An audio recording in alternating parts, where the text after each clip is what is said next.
कैसे हो आप सब। स्वागत है एक बार फिर से आप सभी का आपके अपने YouTube channel knowledge for destination में। तो गाइज इस वीडियो पे हम देखने वाले हैं HSSC सिटी मेंस से जुड़ी अपडेट, जैसे कि भर्ती प्रक्रिया हुई तेज, city socio economics number verification शुरू, HSSC ने भेजा संपूर्ण डाटा, सिटी वालों के लिए खुशखबरी, जल्दी देखो। तो पूरी अपडेट क्या है ये आपको इस वीडियो में मिलने वाली है। लेकिन गाइज इससे पहले अगर आप चैनल से पहली बार जुड़े हो तो चैनल को जरूर सब्सक्राइब करें और वीडियो को भी लाइक और कमेंट करना ना भूलें। और गाइज वीडियो को अंत तक जरूर देखें ताकि पूरी अपडेट आप जान पाए। तो जान लेते हैं HSSC सिटी मेंस से जुड़ी अपडेट। तो गाइज हरियाणा कर्मचारी चयन आयोग ने जो हरियाणा परिवार पहचान पत्र अथॉरिटी है उसको पत्र लिखा है कि ग्रुप सी सिटी पास 2,04,000 उम्मीदवारों की पारिवारिक आय और घर में सरकारी नौकरी होने की वेरिफिकेशन की जाए। कुल 2.11 लाख उम्मीदवारों ने सरकारी नौकरी न होने के मांग रखे हैं सामाजिक आर्थिक मानदंड के तहत 5 अंक। तो गाइस 2.11 लाख ऐसे उम्मीदवार हैं जिन्होंने मतलब किसी न किसी कैटेगरी के तहत वो नंबर क्लेम किए हुए हैं सिटी या, और 2.11 लाख उम्मीदवारों में से 2,04,143 ऐसे उम्मीदवार हैं जिन्होंने नॉन जॉब के नंबर क्लेम किए हुए हैं। और इन्हीं 2,04,143 उम्मीदवारों की जो मतलब सोशो इकोनॉमिक्स नंबर वेरीफाई करने को लेकर ही हरियाणा कर्मचारी चयन आयोग ने परिवार पहचान पत्र अथॉरिटी को पत्र लिखा है कि इनकी जो वेरिफिकेशन है वो की जाए। और बाकी जो कैंडिडेट हैं 3,20,133 में से जो 1,08,311 उम्मीदवार ऐसे हैं जिन्होंने किसी भी तरह के नंबर है वो क्लेम नहीं किए हैं, और 14,143 ने फादरलेस और विधवा कैटेगरी के तहत अंक क्लेम किए हैं। और जबकि 35 ऐसे कैंडिडेट हैं जिन्होंने डी नोटिफाइड के नंबर क्लेम किए हैं, और 6,441 ऐसे उम्मीदवार हैं जिन्होंने अनुभव को लेकर नंबर क्लेम किए हैं।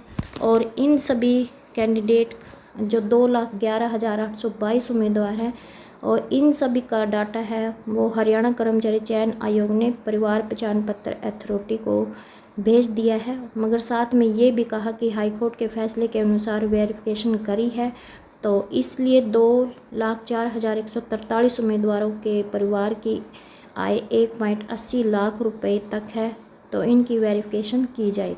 क्योंकि इन्होंने नॉन जॉब और साथ में इन्होंने मतलब जो परिवार की आय है वो 1.80 लाख रुपए से कम या फिर 1.80 लाख तक का दावा किया हुआ है, तो इसी को लेकर ही वेरिफिकेशन करनी है।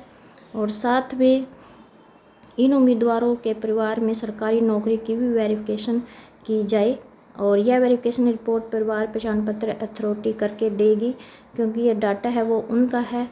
और बाकी जो 14,143 जो जिन्होंने फादरलेस और विधवा कैटेगरी के तहत अंक लिए हैं, और 6,441 उम्मीदवार जिन्होंने अनुभव के अंक का दावा किया है, इसे मतलब आयोग है वो 2 स्तर पर वेरीफाई कर रहा है। एक स्तर तो एजेंसी से जांच कराई जा रही है, और दूसरे स्तर पर आयोग है बस इसकी मतलब खुद है वेरिफिकेशन कर रहा है। और डी नोटिफाई की भी आयोग है वो अपने स्तर पर जांच कर रहा है। अगर आयोग इस तरह से मतलब पूरी वेरिफिकेशन कर लेता है, तो सिटी स्कोर संशोधित कर लेता है, तो जो आपकी ग्रुप सी की भर्ती है उसमें आगे कोई रुकावट नहीं आएगी।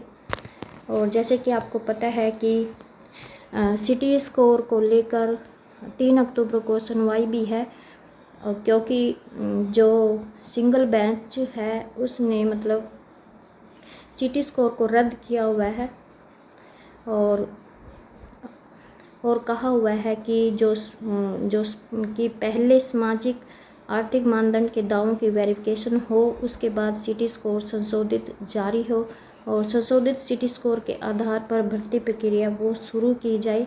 हालांकि मतलब आयोग ने सिंगल बैच के इस फैसले पर डबल बैच में अपील भी दायर कर रखी है, और इस पर जो सुनवाई है वो मतलब आगामी 3 अक्टूबर को होनी है। तो आयोग ने भर्ती प्रक्रिया पूरी करने के लिए वेरिफिकेशन कराने का फ़ैसला किया है। और क्योंकि हो सकता है वेरिफिकेशन का फ़ैसला इसलिए किया है कि बाय चांस अपील में डबल बेंच ने भी सिंगल बेंच के फैसले अनुसार सामाजिक आर्थिक मानदंड देने से पहले वेरिफिकेशन करने के लिए कह दिया। तो आयोग के पास ये जो वेरिफिकेशन की रिपोर्ट है वो तैयार रहेगी, और इसको लेकर जो चेयरमैन साहब है उन्होंने कहा कि मतलब प्लान बी के तौर पर ये इस्तेमाल किया जाएगा।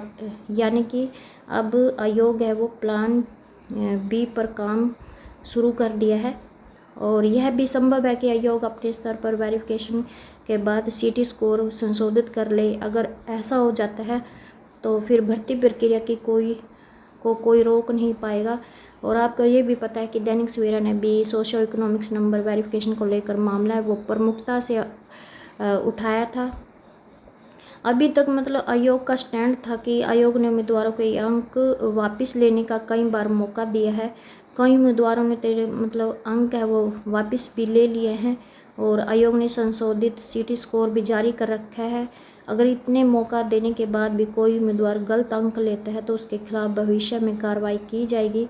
तो सिंगल बैच इस स्टैंड से सहमत नहीं हुई है, जिसके कारण अब मतलब आयोग ने मतलब ये सामाजिक आर्थिक मानदंड का वेरिफिकेशन का जो काम है वो शुरू कर दिया है, और इसके तहत अब आयोग है वो प्लान बी के तौर पर इसे मतलब इस्तेमाल करेगा। और यहाँ पे ये भी दिखाया हुआ है कि जैसे कि आपको पता है कि सीटी में 3.58 लाख उम्मीदवार वो पास हुए थे, मगर ग्रुप सी पदों के लिए 3.20 लाख कैंडिडेट ने ही आवेदन किया था। तो इसमें से जो 38,000 कैंडिडेट शेष बच गए हैं, उन्होंने मतलब ये ऐसे कैंडिडेट थे जिन्होंने अपनी कैटेगरी जाति वगैरह ठीक की, तो उम्मीदवार जनरल कैटेगरी में आ गई। यानी कि जब इन्होंने सीटी का आवेदन किया था तो किसी न किसी कैटेगरी के तहत है वो आवेदन किया था। तो जब इन्होंने मतलब ठीक की, बाद में मतलब जब उम्मीदवारों ने अपनी कैटेगरी जाति वगैरह ठीक की गई तो ये उम्मीदवार क्या हुआ कि जनरल कैटेगरी में आ गए, क्योंकि पहले ये आरक्षित कैटेगरी में थे, जिसके तहत उन्होंने मतलब सीटी पास कर लिया था 40% अंक लेकर, क्योंकि आरक्षित श्रेणी के लिए 40% अंक मतलब किए हुए हैं फाइनल।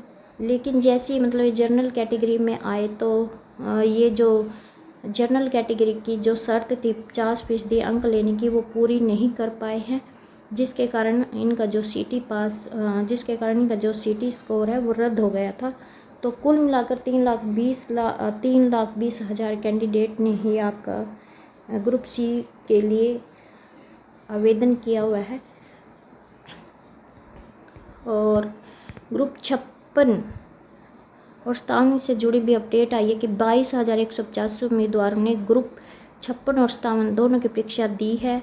तो इसमें कहा गया है कि ग्रुप 56 और ग्रुप 57 में 25,721 उम्मीदवार परीक्षा में बैठे थे, जबकि ग्रुप 56 में 33,629 उम्मीदवार बैठे थे। और इसमें से 22,185 उम्मीदवार ऐसे हैं जिन्होंने दोनों ग्रुपों की परीक्षा दी है। यानी कि ये इतने कैंडिडेट हैं वो रिपीट हुए हैं 22,185।